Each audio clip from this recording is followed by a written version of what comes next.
Udah biasa, nggak penting lagi menurut kita. Kenyataannya setelah tidak penting kita udah mulai uyut-uyutan.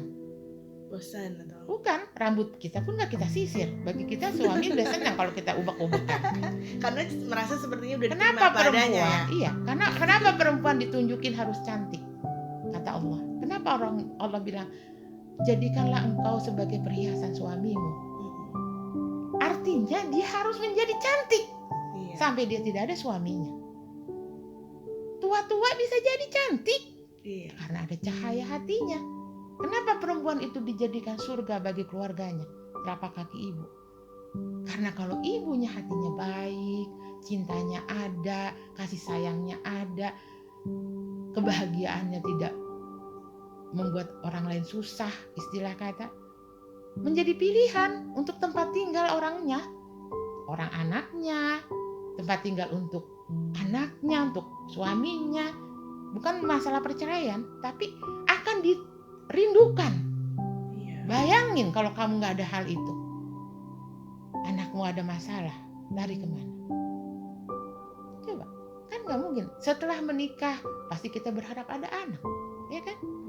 Belum lagi ada uang, nggak ada uang, gimana? Tapi ada juga kalau memang nggak punya anak pun, iya. Bagaimana? Kalau nggak ada anak kita harus membahagiakan Iya, si suami kita. Gimana caranya?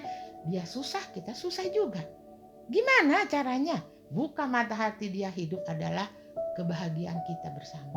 Contoh kecil di rumah tangga, rumahnya berantakan, terus si suami bilang enggak itu urusan perempuan.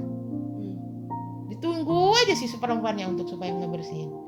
Atau misalnya kamu bisa nggak beli telur di warung, misalnya beli telur di warung, suami bilang enggak lah kamu aja, semuanya menunggu-nunggu. Tapi kenyataannya memang banyak laki-laki yang merasa oh kan kamu yang melayani saya dong. Iya, nah saya itu kalau mau menikah yang sebenarnya bukan seperti itu. Ya berarti itu harus diomongin lagi sebelum menikah. Kita nanti bakal begini. Bersama-sama itu adalah menyetujui hati kita berbuat bersama, senang menyenangkan. Walaupun kita hanya punya baju satu, kalau bisa menyenangkan, kita mencucinya bersama-sama. Nih baju kita besok pakainya ini lagi nih. Tetap sama kan suaminya soalnya. Duit kita belum ada nih, tapi kita masih bisa nih goreng tahu. Tapi bersama-sama. Nah, jangan munafik pada diri sendiri, kebosanan itu akan ada. Orang yang berhasil kurasa ya, orang yang mengerti orang lain. Berhasil apanya nih? Menerima orang lain itu adalah orang yang mengerti orang lain. Diri sendiri itu misalnya, oh istrinya lagi gini, misalnya ada yang kotor harus sapu, ya sapu. Kalau lagi istri yang nggak bisa ya suami. Tapi kan kita juga nggak boleh berharap pasangan berubah loh. Kan katanya nggak boleh. Kita mengharapkan orang lain berubah jadi lebih mengerti kita atau kita nggak menyuruh dia berubah untuk jelek. Kalau berubah untuk baik, semua orang akan berubah untuk baik. Karena orang lahir dari tidak bisa baca menjadi bisa baca. Kalau laki-lakinya nggak mau berubah, ya kita harus tahu kenapa ya watak suami kita seperti itu. Kita harus tahu kerik namanya kie-kie itu. Kalau kita nggak bisa begini gimana? Oh rupanya dia udah wataknya. Jangan nyakitin rasa kita lagi. Kalau dia nggak kejam-kejam amat ya kita nggak perlu banget juga merubah dia harus. Misalnya dia sukanya pakai baju hijau, terus enggak kamu pakai baju hitam aja. Belum dia nggak suka, kamu nggak harus merasa bahwa dia sukanya nonton bola.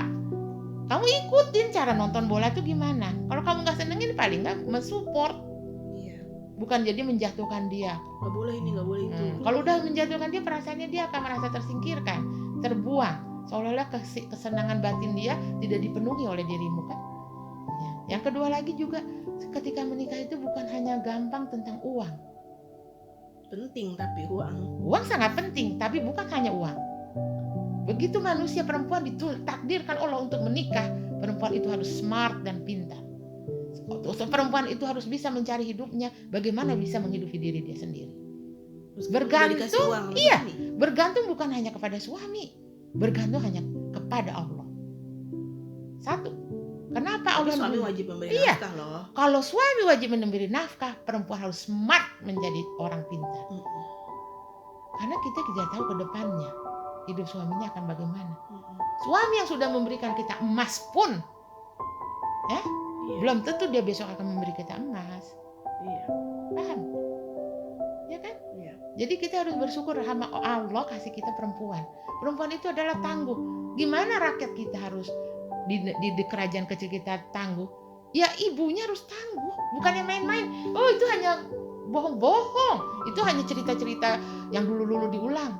Mama kan memperjuangkan kamu sekarang seperti Coba. ini dengan apa adanya. Aku rasakan Allah sangat melindungi. Gimana dengan tanggapan perempuan harus bisa masak?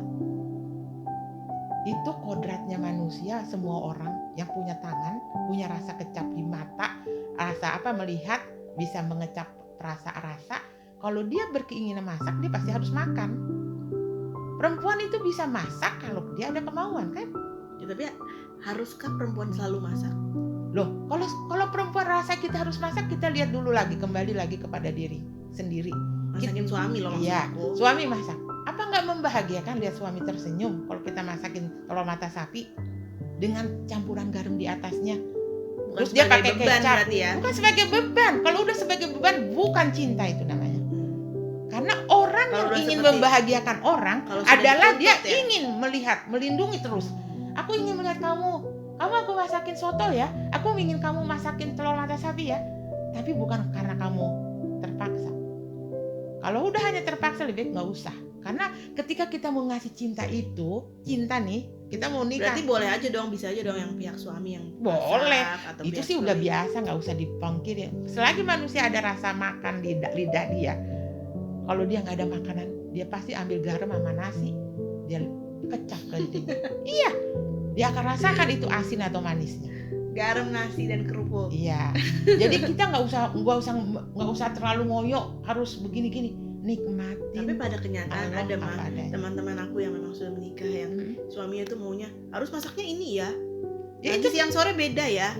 kalau mau Ada itu bagaimana kita yang udah jadi istri jadi ya kamu awalnya itu kembali ketika mental mau dalam perkawinan, kita di sini bukan pembantu, bukan rajamu, bukan ratumu. Kita satu tempat yang ingin mengayomi istana ini adalah istana kita yang karena Tuhan, karena cahaya Allah. Bayangin ada sinar matahari masuk, kita bersyukur. Terus jangan bayangin kita di gua yang tidak ada apa-apanya, begitu ada bunyi tokek, makan tuh tokek. Hah? Nggak mau kan juga, kita nggak tahu, nggak bisa lihat kan itu. Apa yang harus dibuka pada saat itu? Hati kita. Dan Begitu hati komunikasi. kita bisa, kita akan membuka hati kita. Dalam gelap kita tidak bisa makan apa-apa, nggak ada apa-apa. Berpelukan, Ya, kan merasakan bisa. cinta suami istri. Mungkin itu membahagiakan sampai menunggu pagi, sampai menunggu cahaya. Jadi semuanya tuh kita harus balik kepada diri kita. Rasa yang harus kita bawa ketika pernikahan adalah mental kita. Poin pertama itu, kalau mental kita belum kita siapkan, terus kita mau sok-sokan mau kawin, selamat kita nikmatin apa adanya. Dengan tanpa rasa apa-apa, lama-lama si suami juga bosen. Nyuruh lo nungguin gue lagi, lo nyuruh juga lo. Akhirnya apa? Tapi ada orang yang satu nggak bersyukur. Begitu istrinya pinter, begitu suaminya Ada juga yang pinter, begitu. ada juga menyepelekan. Dan balik lagi, kehebatan. yang seperti itu balik lagi mental kita juga harus kuat. Nah, mentalnya juga. Oh, dia dari dulu sebelum menikah sama kita dia orang pintar. Kenapa kita nggak membentuk dia lebih pintar lagi? Kenapa perempuan harus cantik? Karena suami ingin melihat. Karena banyak itu kan laki-laki yang minder kan, Iya, melihat perempuannya lebih iya. pintar. Kita harus diomongin. Setiap pembicaraan itu adalah berkah untuk suami istri. Jangan Jadi memang harus menikah dengan yang memang bisa kita ajak bicara. Bukan memang harus menikah. Kalau udah takdirnya menikah sama orang yang Allah udah tunjukin, kita harus bicara sama dia dengan cara kita. Kalau emang cocok akan dinikahkan sama Allah. Kalau nggak